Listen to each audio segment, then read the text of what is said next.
কোনটা হচ্ছে একটা ঘড়ির কাঁটার মতো। ঘড়ি চলতে গেলে ব্যাটারির কিন্তু অনেক বেশি প্রয়োজন পড়ে। তেমনই একটা মেয়ে মানুষের জীবনে কিন্তু সংসারটাও অনেক বেশি প্রয়োজন। এই তো আজকে আপনাদের ভাই ছোট্ট একটা ঘড়ি, ফ্যান এগুলো নিয়ে এসেছে। আর আমি এগুলো দেখে তো অনেক বেশি রেগে গিয়েছিলাম। হ্যালো এভরিওয়ান, আসসালামু আলাইকুম।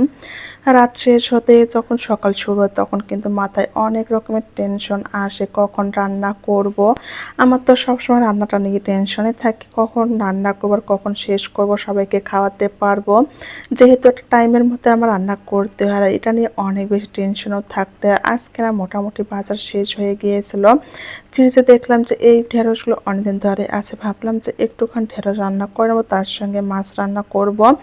মাছ কিন্তু আপনাদের ভাইয়া এবং আমি দুজনেই পছন্দ করি, তবে আমার ছেলে একদমই কোনো মাছ খেতে চায় না, ওর জন্য অন্য কিছু রান্না করব।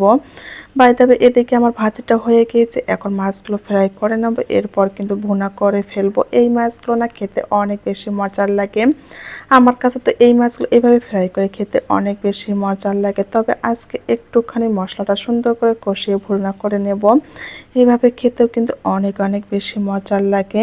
এদিকে আমি মাছ ভাজতে পারছি, অন্যদিকে কিন্তু কাটাকাটিগুলো করে নিয়েছিলাম। যেহেতু সকালবেলা ঘুম থেকে উঠেই আমি রান্নাটা বসিয়ে দিয়েছি, এর মধ্যে ভাবলাম যে রান্নাটা শেষ হচ্ছে, অন্যদিকে ছেলেকে একটুখানি ডিম সিদ্ধ করে খাইয়ে দিয়েছি। বাড়িতে যেহেতু মাছটা আমি ভুনা করব, এর জন্য তো আমার অনেক কিছু এডিট করতে হবে, আদা রসুন পেঁয়াজ সবগুলো কাটতে হবে। আমি সবগুলো এখন কেটে ব্লেন্ডারে সুন্দর করে বেটে নেব। যেহেতু আমার ফ্রিজে অনেকদিন থেকে বাটা কোনো মশলা ছিল না, আমি সেটা রাখতেও চাই না।